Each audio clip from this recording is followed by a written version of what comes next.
कहानी वैसे स्टार्ट होती है जहाँ पर खत्म हुआ था। अपना जो सीनियर था ना वो तो साला पूरा का पूरा किताब ही देख लेता है, लेकिन अगर बात करें समझने की तो नहीं समझ पाता, एक भी शब्द नहीं समझ पाता, समझे। तभी सीन चेंज होता है अपने एमसी के माउंटेन में, जहाँ पर वो लिटरली में कुछ ज्यादा खतरनाक लेवल से ट्रेनिंग किया जा रहा था और बोलता है कि गुड लो, आधे दिन के अंदर मैंने पूरे के पूरे 400 शॉट मोमेंटम को मास्टर कर लिया, नाइस। और जहाँ तक बात करें अपने एमसी की तो वो भी ट्रेनिंग करते करते फाइनली थक जाता है कि बाप रे साला सीनियर ने तो बोला ही नहीं था कि तलवार तकने को सीखने में जितना मुश्किल आती है ना उससे ज्यादा मुश्किल तो साला उसके शॉट इंटेंट को सीखने में आती है। लेकिन हाँ एक बात मैं बहुत ही अच्छे से समझ लिया, ये जो शॉट इंटेंट है ना वो रिप्रेजेंट करता है शॉट तकनीक को, और अगर शॉट तकनीक जरा सी भी फीकी पड़ी तब समझ जाओ तुम अपने पूरे के पूरे जिंदगी में कभी भी शॉट इंटेंट सीख नहीं सकते। लेकिन यहाँ पर सबसे इंपॉर्टेंट बात ये है कि अगर तुम इस तकनीक को नहीं सीख पाए तो कोई दिक्कत नहीं, पर अगर गलत तरीके से सीख लिया ना तो समझो बहुत ही बड़ी दिक्कत है। तभी अचानक उस डिमोनी किताब को देखते हुए मन ही मन सोचता है कि नाइस साला अब समझ में आया कि ये किताब मुझे पहले क्यों दी गई। सीनियर ब्रदर को डर था कि अगर ये तकनीक मैंने सीख लिया तो हो सकता है कि मेरा दिमाग आसानी से डिमोनाइज हो जाए, समझे। और इसी चीज को रोकने के लिए ताकि मैं डिमोनाइज ना हो जाऊं उसने थंडर सोर्ड वाली तकनीक को मुझे दे दिया, यानी कि जैसा कि मुझे अपने सीनियर ब्रदर से उम्मीद थी वो बना तो लिटरली में कुछ ज्यादा ही अमेजिंग निकला। और ये बोलकर उस ancient God demon body refining art के बुक को खोल देता है जिसमें सच्ची में बहुत ही सारी चीजें लिखी थी कि मेरा नाम दाव बेंद्रेबल मुजवान है जिसका जन्म स्वर्ग और पृथ्वी के निर्माण से पहले हुआ था। और जहाँ तक बात करें मेरी तो मैं तो 360 मिलियन थंडरस्टॉर्म को सहन किया था, जिससे ये हुआ कि मैं दाव के साथ जुड़ गया और एक दिन फाइनली मुझे यूनिवर्स के रूप में भी देखा जाने लगा। और ये कल्टीवेशन तकनीक जिसको तुम देख रहे हो ये मेरी पूरी की पूरी जिंदगी का इकट्ठा मेहनत है। और सबसे इंपॉर्टेंट बात हेवन के तहत सभी चीजें केवल स्पिरिचुअल कल्टीवेशन को महत्व देती है, लेकिन ये बात स्पिरिचुअल कल्टीवेशन वालों को पता ही नहीं हुआ कि जो बॉडी कल्टीवेशन तकनीक है ना वो इन सारी के सारी चीजों में कितना अहम रोल निभाती है। एक ट्रू बॉडी कल्टीवेटर वो होती है जो सन एंड मून को पकड़ सकती है और यहाँ तक कि सितारों को भी डुबा सकती है और सिर्फ एक पंच में पूरे के पूरे क्रिएशन को भी डिस्ट्रॉय कर सकती है, समझे। फिर क्या इसी तरह से बहुत सारी चीजें बताया जाता है। अपना जो एमसी था ना इस चीज को पढ़कर लिटरली मैं पूरे के पूरे तरीके से हिला पड़ा था कि बाप रे चलो ये एंशिएंट डीमन बॉडी कल्टीवेशन तकनीक तो लिटरली में कुछ ज्यादा खतरनाक है। इसमें ये लिखा है कि अगर मैंने इस तकनीक को अच्छे से सीख लिया तो सिर्फ एक ही अटैक में सिर्फ एक ही पंच में इस पूरे के पूरे क्रिएशन को भी डिस्ट्रॉय कर सकता हूँ। मतलब समझ रहे हो ना कि ये तकनीक कितनी लाजवाब है। तभी बोलता है समझ गया। इसमें ये लिखा है कि अगर मैंने इस तकनीक को सीखने की कोशिश की तो मुझे कुछ ज्यादा खतरनाक लेवल का क्रूर इंसान बनना पड़ेगा, और अगर तुम सच्ची में क्रूर इंसान नहीं बन सकते तब तो तुम भूल जाओ इस तकनीक को तुम कभी भी सीख सकते हो। तो बोलो है तुम्हें हिम्मत है पिछवाड़े में दम? अगर सच्ची में दम है ना तो खाओ मागासम और इस तकनीक को सीख के दिखाओ, समझे। और जी हाँ ये जो बात है ना ये बात उस तकनीक वाली बुक में लिखी थी जहाँ पर अपना एमसी भी इस्तेमाल करते हुए मन ही मन सोचता है ओह माय गॉड चले मुझे चलो अच्छी बात। अब जब इस तकनीक वाली बुक को लिखने वाला मुझे चैलेंज कर ही दिया तो फिर मैं पीछे क्यों हटूं? चलो देख ही लेता हूँ कि आखिर इस बुक में ऐसी भला कौन सी खास बात है। और ये बोलकर जैसे पेज को पलटता है ना लिटरली मैं यार ये था जरा देखो तो साला इस टाइप का पोजीशन बना था। और ये देकर अचानक उसको अपने सीनियर की कहीं कहीं बातें याद आती है। इस बुक के अंदर एक बहुत ही खतरनाक लेवल का चार्ट है जिसको तुम्हें बहुत ही अच्छे तरीके से देखना है। और हाँ तुम्हें ये कोशिश करनी है कि इस चार्ट को देखने के बाद तुम इस बुक के पूरे लॉजिक को अच्छे से समझ जाओ, समझे। और यही चीज सोचकर अपने सीनियर की बातों को सोच रहा था जो एमसी था ना वो इस किताब को लिटरली में बहुत ही खोर से देके जा रहा था कि नहीं यार क्यों नहीं बताओ क्यों आखिर मुझे कुछ समझ में क्यों नहीं आ रहा। और सबसे इंपॉर्टेंट बात साला ये किस टाइप की बवासीर वाली तस्वीर है। अगर बात करें अपने एमसी की तो वो भी उस तस्वीर को देखकर फिर उसी की तरफ खड़ा हो जाता है और शर्माते हुए मन ही मन सोचा जा रहा था कि का पोजीशन है भाई, लेकिन नहीं कोई नहीं जैसे भी पोजीशन हो मां कसम मैं कुछ कर ही रहूंगा। फोकस यार फोकस मुझे अच्छे से फोकस करना होगा। और इतना बोलने के साथ ही अचानक से सीन चेंज होता है जिम नेशन के इंक स्क्वायर पवेलियन में जहाँ पर एक लड़की बैठी पड़ी थी। जरा देखो तो साला बैठने का अंदाज कितना ही खतरनाक था। बंदा बोलता है फेरी मो क्या पता हो गया हा? अगर सच्ची में हो गया तो गुरु आपको सबमिट कर देते हैं, समझे, वरना कुछ ज्यादा बड़ी दिक्कत हो जाएगी। लड़की बोलती है अरे यार चिंता मत करो मैं हूँ ना, तुम्हें टेंशन लेने की कोई जरूरत नहीं है। बंदा भी लाइक यार आपने जो एंशिएंट गॉड डीमन बॉडी का रिवाइनिंग आर्ट लिखा था वो तो सिर्फ दिख ही नहीं रहा, कई कम कॉपी भी की है, समझे। इसलिए मैं तो यही बोलूंगा कि छोड़ दो लिखना छोड़ दो, इन सारे के सारे तकनीकों के बारे में लिखना छोड़ दो। जब कोई भी बंदा हमारी तकनीक पर भरोसा ही नहीं करेगा तो फिर ये मेरे बिकेगी कैसे। और ऊपर से सबसे बड़ी दिक्कत की बात तो ये है कि आप उस मिरर में कुछ ज्यादा घुमा फिरा कर लिखते हैं जिसका एक वर्ष समय में वही कल्टीवेटर की घाट पड़ जाती है। तो फिर बताओ यार बताओ आखिर वो लोग अपने पैसे क्यों खर्च करेंगे। और ये सुनकर लड़की का तो पूरा मुंह ही बन जाता है कि साला तो कुछ ज्यादा ही नहीं बोल रहा। तभी अचानक से खुश हो जाती है कि एक मिनट अच्छा एक बात बताओ उस चीज का क्या जिसके बारे में मैंने ऑलरेडी तुम्हें खोजने के लिए बोला था।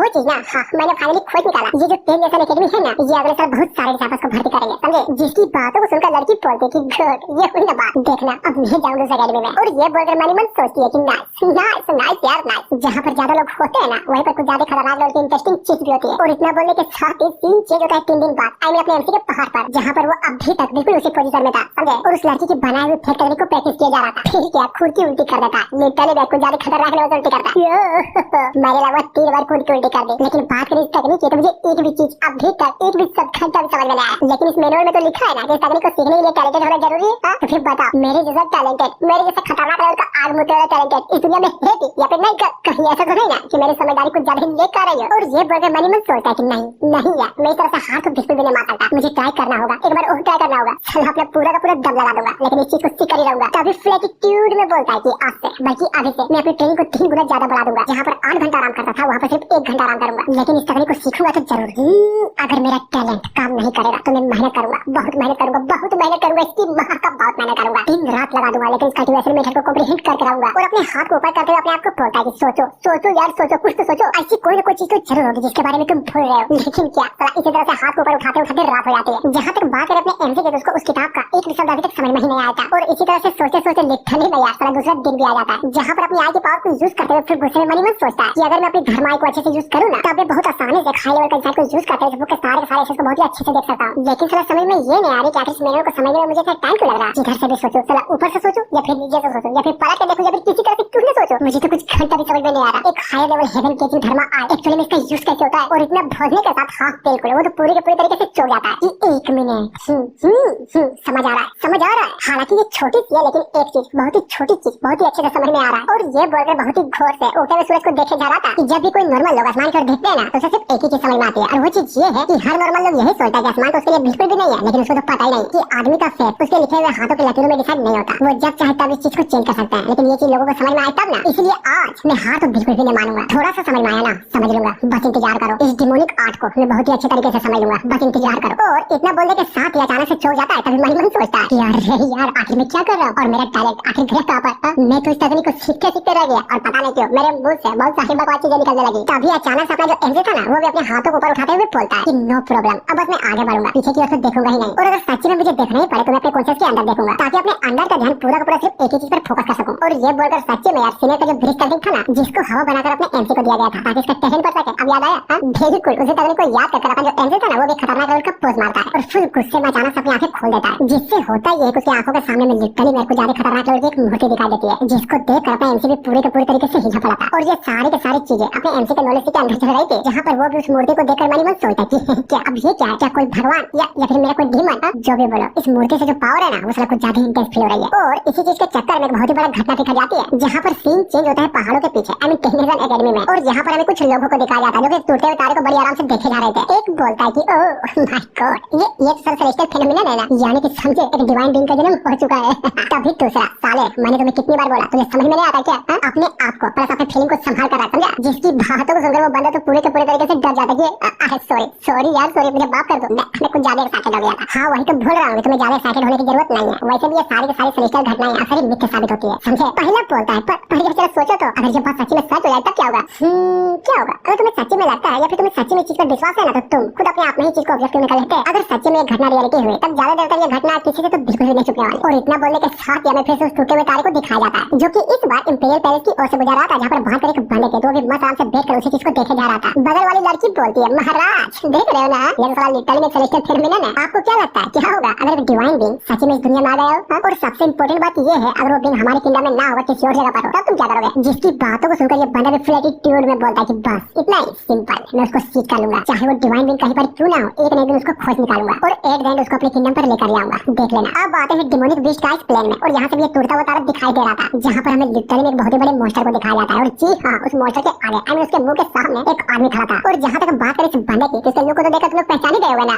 जी हाँ बिल्कुल, ये बंदा कोई और नहीं बल्कि ये बोले सोलो लेवलिंग का थॉमस आल्वे था। और ये भी सेलेस्टियल घटना को देखकर क्रीपी से स्माइल करते हुए मन ही मन सोचता है कि गुड, ये हुई ना बात, फाइनली एक डिवाइन बीइंग आ गया, नाइस, मजा आ गया बेड़ू। अब हम सारे के सारे डिमंस को अपने एफर्ट को डबल करना पड़ेगा ताकि ये चीज हमें मिल सके और किसी को भी नहीं, समझे? और इतना बोलने के साथ ही वापस से सीन चेंज होता है सीनियर के रेसिडेंस पर, जहाँ पर अभी तक मतलब सोचो तो साला पूरे के पूरे दुनिया में कांड हो जा रहा था। और ये बंदा लिटरली में अभी तक उस तकनीक को सीखने का ट्राई किया जा रहा था, और वो कुछ सीख तो नहीं पाता, लेकिन हाँ उसकी तबीयत पूरी के पूरी तरीके से खराब हो जाती है। बाप रे, अगर ये तकनीक है कौन सी आगा, साला मुझे कुछ समझ में नहीं आ रही। अभी तक इतने भीड़ हो गया, मुझे अभी तक समझ में नहीं आई, और जब देखो तो मेरी तबीयत भी खराब हो गई। तभी फिर गुस्से में बोलता है कि माँ का बोतला तकनीक, साला समझ में ये नहीं आ रहा कि किस पागल इंसान ने तकनीक को बनाया। जब सब कुछ ठीक था तो क्या उसके पिछवाड़े में चुल मच रही थी? और मन ही मन सोचता है कि नहीं यार बिल्कुल भी नहीं, मुझे कोई फर्क नहीं पड़ता कि मैं तकनीक को सीख पाऊंगा फिर नहीं, साला फर्क तो इससे पड़ता है कि बुड्ढे उस मास्टर को आखिर बोलूंगा क्या, जब उसे पता चलेगा ना कि मैंने इस तकनीक का एक अक्षर भी सीख नहीं पाया, वो तो साला कुछ ज्यादा गुस्सा हो जाएगा, भगा जाएगा मुझसे और लिटरली में अपनी तलवार निकालकर मुझे मारने का भी ट्राई करेगा कि साले मेरे 10,000 टेस्ट गोल्ड के टेस्ट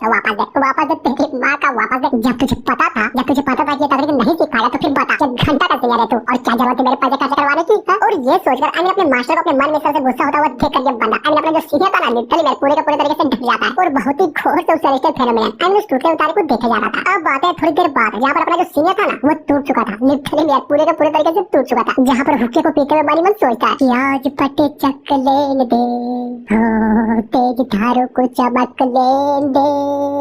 मैं चिंता क्यों हूँ नहीं पता आखिर मैं चिंता क्यों?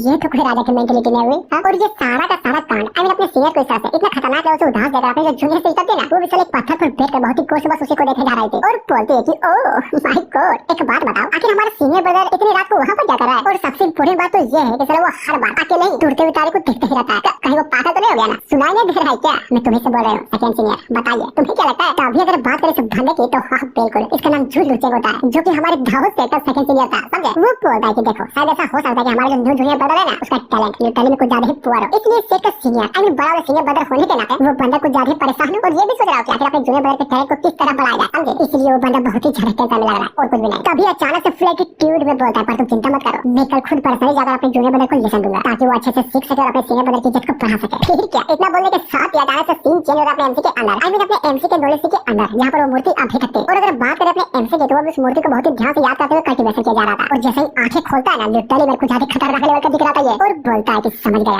यानी कि ये है मेरा अपना बॉडी कल्टीवेशन मेथड नाइस। और जी हाँ इतना बोलने के साथ ही एपिसोड यहीं पर खत्म होता है। तो गाइस देखो इस हफ्ते 2 चैप्टर्स आए थे जिसको मैंने ऑलरेडी एक्सप्लेन कर दिया समझे। अब मिलते हैं अगले हफ्ते जब इसके आगे का 2 चैप्टर्स और आएगा। और हाँ सबसे इंपॉर्टेंट बात तो बताना भूल ही गया देखो आई वाज रेज्ड बाय डिविनस और I am the living beast का जो मानवा था ना उसको भी स्लो एनर्जी रूल से पड़ता था और वो बेशक अब लिटरली में बंद हो चुका है समझे। और ये मानवा कहीं पर है भी नहीं। इसका मतलब ये बोलना चाहता हूँ कि जब तक ये मानवा मुझे मिल ना जाए तब तक के लिए इन दोनों सीरीज को टेम्परेरी तौर पर रोक दिया जाता है समझे। तो थैंक यू।